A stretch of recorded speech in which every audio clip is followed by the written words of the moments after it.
Shalom. First and foremost, I want to give all praises, honor, and glory unto Yahweh, Bahashem, Yahweh Shai, Bahashem, or Hakadash.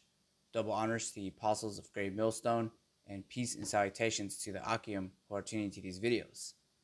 In this video, I wanted to bring back this clip that I had recorded 5 years ago. And in this clip, as you can see on my screen, this individual went up to us at camp, and we were all speaking in the spirit, reading the scriptures, preaching and prophesying the good news, pretty much. And none of us have ever seen this guy or noticed what type of energy he was coming in until he parked his car in front of us, got out of his car, and started to threaten us, and he brandished a weapon. Now, you're supposed to really think it not strange concerning these fiery trials. And when Yahushua sent us out here pretty much to be missionaries to speak this word, he let us know about these things. He let us know about the scoffers and all of the people who are out there pretty much trying to slow down the ministry and to try to hurt and bind the prophets and try to shut their mouths up, because what we're speaking are not smooth things unto these people. Because when we're speaking the scriptures, it really cuts their spirit, because the scriptures really are for the elect. And then when you go into certain precepts, like in Jeremiah 30, pursuing to Jacob's trouble, that cuts a lot of these people who are coming up against us, because these things will come to pass. Jacob's trouble, the famine, the plagues that are spoken about in 2nd Ezra 15. But when we're speaking about these things, it's just a demon on these people that won't allow them to receive this truth. And I wanted to bring this video up again just to reference it, to bring it up again, because we're getting a lot of bug outs coming up to us. And, we like to think that some of them are being sent to us, or they're just being activated by Satan, like in the movie The Matrix. They're just agents of Satan coming up to us and try to cause chaos and disrupt the ministry, because that's really the best that they can do. But ultimately, this word is so strong that we're basically pushing these demons away. But this basically, as I'm doing this video, kind of a cautionary tale to take heed, read these scriptures, because when you are out there, you have to understand that we're going up against a spiritual warfare. You're supposed to be armored up in the spirit. And so like when Yahushua was telling his disciples pretty much to shake the dust off your feet if these people don't receive you, kind of have that in your mindset. A lot of these people are being marked, because when they come up across this word, this ministry, or they watch that one specific South Park episode where Cartman was telling the black character about the Hebrew Israelites, or they were watching basketball, and I forget the certain basketball players that were speaking about this, but you had IOIC marching around the stadium. So like really this word has gone out, and there's no excuse for these people. And now they're being marked. And a lot of these people hate the prophets of Yahweh B'Shem Yahweh Shai, because ultimately we speak against what they want and desire in this carnal world. They've seen the society and they've settled in it.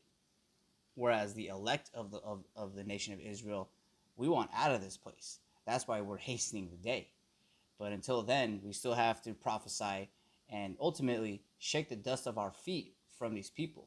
Because, mind you, we're still out there on the highways and hedges in the chief place of concourse, because you still have a lot of new members coming to the ministry. And that's going to continue happening pretty much until the famine of the word. So when we're out there in the highways and hedges, we're still accomplishing gathering the sheep, but we're still marking these people, shaking the dust of our feet. And pretty much this society, most of these cities, mainly here in the Bay Area, San Francisco and Oakland, Monterey even, these surrounding cities in California, is pretty much marked for death, because a lot of these people they have no excuse anymore. Even if they never set foot outside their house, someone is going to bring this up to them. Either it was the news, or they're watching folly on TV. This word has gone out and has accomplished that what it was sent to do, and it was sent to mark those who cause division in the ministry, but also seal the elect. So I'm not going to play this video. I'm just going to fast forward it because you can see on the screen this guy, he came out with a wife beater ahead of his car, started cursing us out, and he was walking, pacing back and forth. Now, mind you, when this was happening, none of the brothers knew this guy. We didn't provoke this guy, and he basically came up to us and was just threatening us. And when we were speaking in the scriptures, all of the brothers who were locked in reading the scriptures, it was through the Spirit that we were reading certain precepts, like the one I have in the comments section right here in the description. For our weapons of warfare are not carnal. But basically, it was a spiritual thing that was happening, and we in this ministry were able to discern that. And so we shook off any type of steniazo, inward agitation that Satan pretty much was trying to do to us. And ultimately, you can't do nothing against this truth, but for this truth. This made us lock in more in the Spirit, because what we were seeing was happen in front of us was prophecy being fulfilled and a person being marked in this society. So like in that clip right there, you can see he pulled the weapon out of his pants. He started pacing back and forth. Then he got back into his car and drove off. Never seen this guy ever again. And this happened 5 years ago. So this is more so just like to take heed, brethren, and to keep this in your mindset that these are the people that were in the times of the flood. They were given into marriage, given into drink, given into whatever the society had to offer. And when the words of Yahweh Bashem Yahushai were spoken, they scoffed at it. They disregarded it. And up until when that rain fell is when they were basically running around looking left and right for Noah. But at that time, Noah and his family were already in the boat. And we're going to witness that again. We're literally in the same situation as Noah, prophesying pretty much for 100 years until that rain falls. So I'm going to read just a few precepts going into this, because this is that warfare that you're coming into. When you come to serve the Lord, prepare thy soul for temptations. And that goes with a lot of things. Trials and tribulations, lessons that you have to learn. Sometimes you're going to have to take an L, but you have to turn that into a lesson. But in this situation with bug outs, because it may not be a certain weapon that they brandish, but they'll pull out something that might hurt and poke you, like a screwdriver, which has been brandished onto us. They might throw cigarette butts at you, which have been thrown at us, water bottles at us. They may even come up to you and throw lawsuits at you, which these things have happened to brothers in this ministry in Great Millstone. And the list goes on, literally. But you have to have it in your mindset to basically give everything away and serve Yahweh Bashem Yahushai. And your works will follow you. The scriptures say that. This is the best thing to do, pretty much, to put all your eggs in this basket in Yahweh Bashem Yahushai and serve in his ministry. So I'm going to read this first precept in Ephesians 6 and 12. It says, "For we wrestle not against flesh and blood, but against principalities, against powers, against the rulers of the darkness of this world, against spiritual wickedness in high places." So really, this is like how the battlefield is set. It's staged as a spiritual thing. When we're out there, we're really just reading the scriptures, and we're pumped up in the spirit. We're happy because we're seeing this wicked society, our captivity, start to crumble and deteriorate, and then the men of the Lord being uplifted and that standard being raised. So when we're out in the highways and hedges, like the men of the Lord, we take it cheerfully when these things happen, because in our mindset we've already given everything for Yahushai. Just like Peter and Andrew, they stopped what they were doing. They were fishermen, and they became fishers of men. And so that's something that you want to aspire for. You don't want to regret the decision of casting off your life for Yahushai, because we're dead to this world already, but we live through Yahushai. So I'm going to read from the top again, Ephesians 6 and 12. "For we wrestle not against flesh and blood, but against principalities, against powers, against the rulers of the darkness of this world, against spiritual wickedness in high places." And verse 13, it goes into the armor that we have to wear. "Wherefore, take unto you the whole armor of the Most High, that ye may be able to withstand the evil day, and having done all, to stand. So this armor is very crucial. In the military, in the war, if you're out there in the battlefield, you're supposed to have your helmet, your vest, your ammo, your bullets, your guns, all the things. And if you're missing something, even something as minuscule as your shoelaces on your boots, you're gonna get in trouble. And then if you manage to get through the sifting of that, you're gonna be in trouble. It's I forget the nomenclatures and the verbiage how it was said in the military, but like it's basically SOP, standard operating procedures. This is part of your uniform. These are things that you need, and in this spiritual warfare, it's the wisdom, knowledge, understanding that is in your mind that is basically the armor. That's the weapons that we use. When we speak these words, we're cutting asunder these people, and no one can come up against us. So whatever weapons they can form against us, it's not going to prosper. So verse 13 again says, wherefore take unto you the whole armor of the Most High, that ye may be able to withstand in the evil day, having done all to stand. Stand therefore, having your loins girt about with truth, and having a breastplate of righteousness, and your feet shod with the preparation of the gospel of peace. And that's really what we have, the gospel of peace, the good news, good tidings. That's basically the main thing that Yahushua and even John the Baptist was speaking in his ministry, basically speaking about the kingdom of heaven. And this gospel, it's not for everybody. And when we're out there in the highways and hedges, we speak this gospel and we see people pretty much, up at arms against us. But fear not, because if you are doing the right thing with Yahweh Hashem Yahushua in your mindset, he will fight for you. He will protect you. The angels encamp around about them who fear Yahweh Hashem Yahushua and do his commandments. So you should very well make sure you have your helmet on. Very well make sure you have your anointing oil, like all these things that we have in this spiritual military that we have. So we're not out there brandishing weapons, but basically we're brandishing, well, I wouldn't say brandishing, but we basically have the scriptures in our hands and in our minds and able to speak these things. And that, above all, any weapon, that's the best thing that you should have. So, you can continue reading this in Ephesians 6, but, it goes into every type of category that you can utilize in this ministry. This wisdom, knowledge, and understanding. That's what's going to keep you stable in these days. It's what's going to keep you stable if someone throws a cigarette butt at you. It's good, because a thing like that would typically make you lose your composure, would disrupt things. But if you're reading the scriptures, those things shouldn't faze you. So this other precept is in 2 Corinthians 10:4. For our weapons of our warfare are not carnal, but mighty through the Most High Yahweh B'Hashem Yahushai, to the pulling down of strongholds. So it's not a carnal thing. We're not doing these things where it's like various bug outs.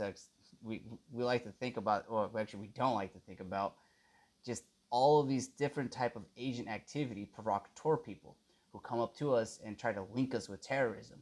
None of us are doing that type of things. All of us have jobs and we pay our bills, we pay taxes. So we're not out here doing some crazy thing in a basement, as opposed to what these other people have tried to put on us.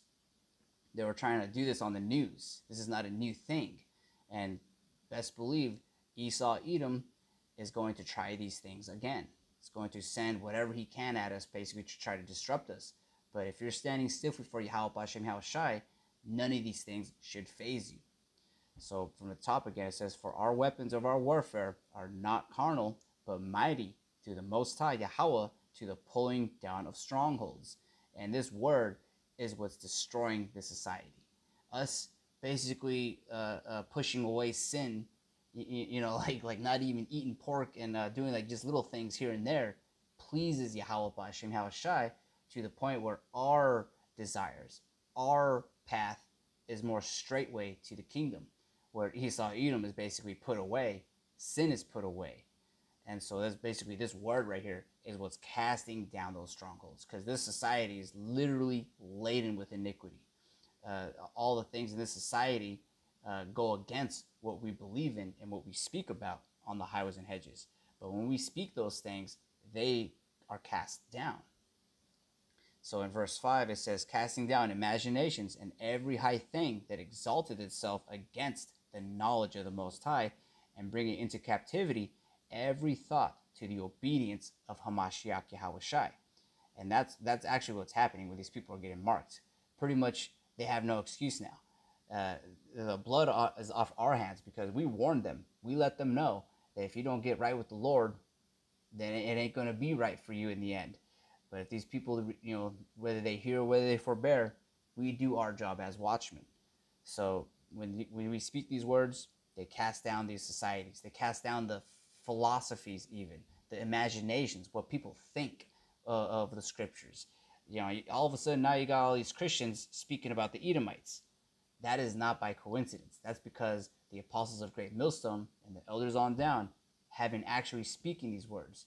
The seals, like is spoken about in Revelation, are now being opened. And now you're seeing the truth, wisdom, knowledge, and understanding being spoken in the highways and hedges. And it's casting down these strongholds. And it's basically uplifting and waking up the elect. And that's the main point. Let me see. I'm going to read these last two precepts. This is in Hebrews 4 and 12. It says, for the word of the Lord, Yahweh, is quick and powerful and sharper than any two-edged sword, piercing even to the dividing asunder of soul and spirit and the joints and marrows, and is a discerner of the thoughts and intents of the heart. So when we're speaking these things, sometimes people like to butt heads with us and argue or whatever, but really, all we got to do is read the scriptures. We usually go into Leviticus, or we go into Deuteronomy, or certain Edomites will say some stupid things, and we'll go into the history, secular history even. Here at Great Millstone, we're learned men. We occupy in prophecy. We are constantly speaking these things and sharpening each other's iron. We're basically always leveling up. We're not stagnant here. Well, to these other bug outs, you best try that with other camps, because here at Great Millstone, we vet ourselves also. Like this precept right here in Hebrews 4 and 12, we apply it to ourselves before we start applying it to others. Because this word is powerful. You can't just read a scripture and be a hypocrite or a reprobate. We apply these things to ourselves, and that's how you become born again through this word of Yahushai. Now we're cleansed. And so when we're speaking these things, ultimately, now we have that two-edged sword. We have that wisdom, knowledge, and understanding so that we can discern what's right and what's wrong.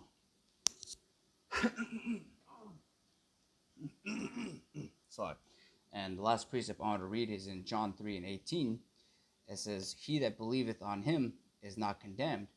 And that's what we do. We believe in Yahweh B'Shem Yahushai. We believe these words to be faithful and true. But continuing on, it says, but he that believeth not is condemned already, because he hath not believed in the name of the only begotten Son of Yahweh. And verse 19 it says, and this is the condemnation, that light is come into the world, and men love darkness rather than light, because their deeds were evil. So this light, this truth, this is the light. We're speaking it, and men love darkness rather than light. Now going back into Hebrews 4 and 12, we speak these things, and it cuts them. Like the month that we had last a while ago, the Sodal parade. I gotta tippy-toe my words, but all we really gotta do is bring out Leviticus, and it cuts these people, makes them shut up, makes them walk away, because ultimately we're discerning truth, and we're speaking these things. Wisdom makes our face shine, and when we're speaking these things, they can do nothing against the truth, but for the truth.